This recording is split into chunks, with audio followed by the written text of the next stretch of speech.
오늘의 주요 뉴스입니다. 전북 지역에서 코로나19 확진자 28명이 추가로 발생했습니다. 전주에서는 100일 잔치에 참석한 가족 8명 가운데 7명이 연쇄 감염됐습니다. 전북도 내 중고등학교를 중심으로 2학기가 시작됩니다. 전북 지역은 사회적 거리두기 3단계까지 전면 등교 방침이 유지됩니다. 지리산 허브밸리 민간 운영 위탁업체 관계자가 남원시를 상대로 수억 원대 투자금 반환 소송을 제기해 논란이 일고 있습니다. 민간 운영 위탁업체 교체 과정에서 계약 위반 주장도 제기됐습니다. 대학교 강의실 등을 돌며 금품을 훔친 혐의로 50대 A씨가 구속됐습니다. A씨는 전북과 전남 등에서 대학교 연구실과 강의실 등을 돌며 4천만 원 상당의 금품을 훔친 혐의를 받고 있습니다.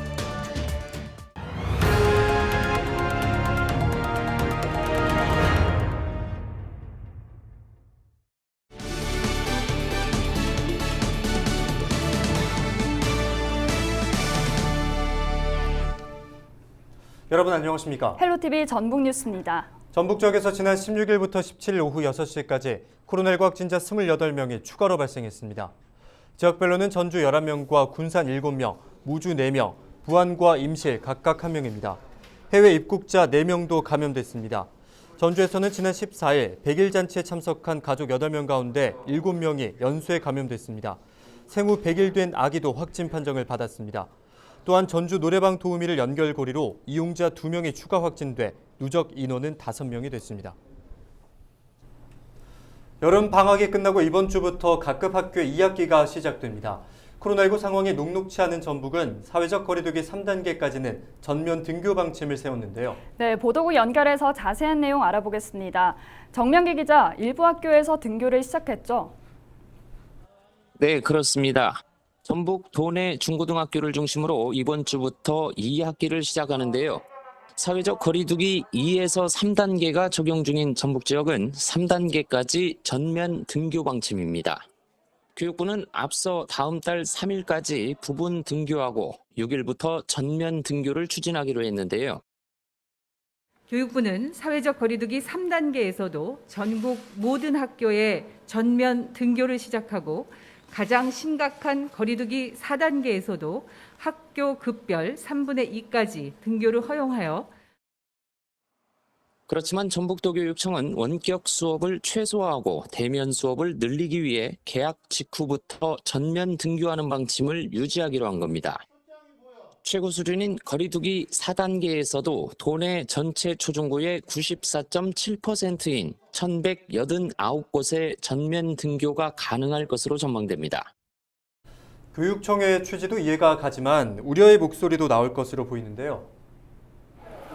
네, 그렇습니다. 이달에만 초등학생과 중학생, 고등학생 등 누적 학생 확진자만 모두 60여 명에 이르기 때문인데요. 등교 인원은 늘어나는데 학교 방역 인력은 사실상 부족해 학교 부담도 상당한 것으로 전해졌습니다. 이제 어제와 오늘을 비교해 보면 조금 감소한 100여 명이 감소한 상황입니다. 학교가 안전한 장소라고 단언할 수 없는 만큼 더욱더 철저한 학교와 개인 방역이 필요해 보입니다. 네, 여기까지 듣겠습니다. 지금까지 보도국의 정명기 기자였습니다. 계속해서 다음 소식입니다. 지리산 허브밸리 민간 운영 위탁업체 관계자가 남원시를 상대로 수억 원대 투자금 반환 소송을 제기해 논란이 일고 있습니다. 네, 민간 사업자 교체 과정에서 계약 위반 주장도 제기됐습니다. 김남우 기자가 단독 취재했습니다. 남원시 은봉읍 인근에 위치한 지리산 허브밸리입니다. 남원시는 지난 2016년 민간 사업자인 A사와 협약을 통해 민간위탁 사업권을 부여했습니다. 하지만 남원시는 A사가 자금 사정 등으로 사업 운영에 어려움을 겪자 지난 2018년 위수탁 사용계약 해지 통보 후 직영체제로 전환했습니다. 다만 허브밸리는 호텔의 경우 B사의 위수탁을 통해 운영 토록했습니다. 이 과정에서 A사에 투자했던 채권자가 남원시의 협약이행 보증금 9억 8천여만 원을 반환할 것을 요구하고 나섰습니다. 채권자는 이행보증금 반환 이후로 남원시가 민간투자사업 협약서에 명시된 소유권 및 양도 제한 의무를 위반했다고 주장하고 있습니다. 10조와 전면 배제되는 사항이기 때문에 결국은 남원시의 동의 없는 계약도 없고 동의도 없고 남원시 의회에 공공성하게 공론화도 되지 않는 깜깜이 행동으로 인해서 채권자의 채권 보존을 방해하는 행위를 했다. 하지만 남원시는 A사가 사업자 변경을 먼저 요청했고 법적 자문을 통해 승인했다면서 계약 위반 주장을 정면으로 반박했습니다. 산업관과 호텔을 분리하는 사업계획 변경을 요청한 사항이고 제가 이 사항에 대해서 시정조정위원회 및 협약서에 대한 그 공증을 해서 그리고 변호사 자문 등을 거쳐서 문제가 없다 판단해서 일단 변경을 승인을 해준 사항입니다.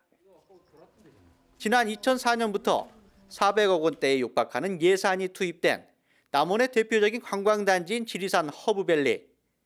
민간 위탁사업 무산과 남원시 직영체제 전환에 이어 이행보전금 반환 소송으로 또 다른 논란의 대상지가 되고 있습니다. 헬로티비 뉴스 김나호입니다. 경찰이 공직선거법 위반 혐의로 이완주 남원시장에 대한 수사에 착수했습니다. 전북경찰청 반부패 경제범죄수사대는 공직선거법 위반 혐의로 이완주 남원시장을 불구속 입건해 조사 중입니다.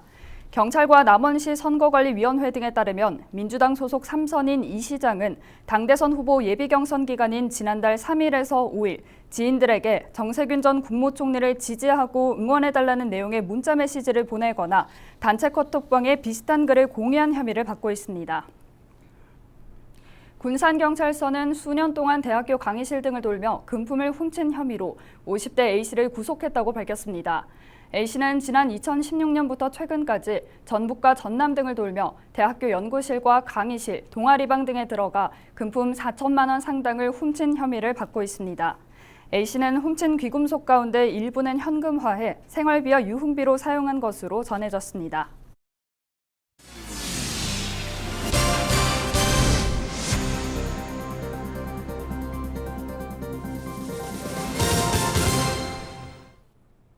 남원시는 남원형 공공배달앱을 다음 달부터 시행할 계획입니다. 남원시는 한국외식업중앙회 남원시 지부와 업무 협약을 맺고 남원형 공공배달앱 월메요를 9월 말 출시할 예정이라고 밝혔습니다. 월메요는 민간 음식 배달앱과는 달리 가맹점들이 이용 수수료와 광고료를 내지 않아도 됩니다. 이용자는 남원사랑 상품권으로 결제할 수 있어 10% 할인 효과도 있습니다. 오는 19일부터 다음 달 3일까지 재학 중인 고등학교에서 2022학년도 대학 수학능력시험 응시 원서를 접수합니다. 접수 시간은 매일 오전 9시부터 오후 5시까지이며 토요일과 공휴일은 접수하지 않습니다. 전북 지역 고등학교 졸업생과 졸업 예정자는 출신 고등학교와 주소지 관할 교육청에서 접수합니다. 전북도 교육청은 올해 17,000여 명이 응시 원서를 접수할 것으로 예상했습니다.